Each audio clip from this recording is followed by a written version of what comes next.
So what is diabetes? So diabetes, essentially, your body basically requires insulin to transform your glucose into energy. And the question is, where does that insulin come from? Insulin comes from the pancreas.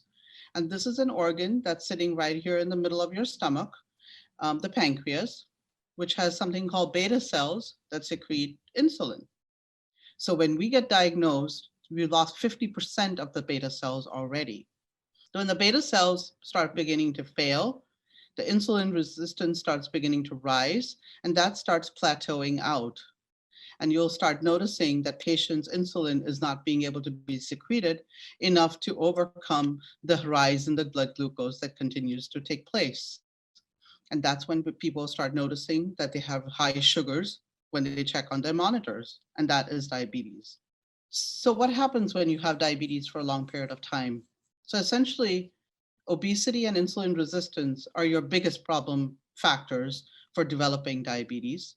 A few of these factors can change your genetic susceptibility, but you can definitely change your environment and the food that you eat and the exercise that you perform. So what is a hemoglobin A1C?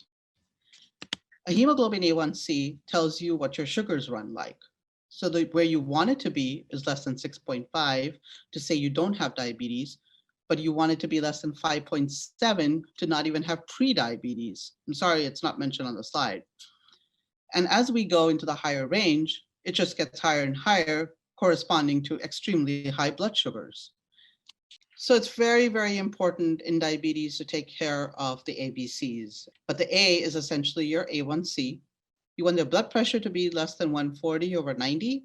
And your C is your cholesterol, where the LDL should be less than 100 or sometimes even less than 70. So these are very important.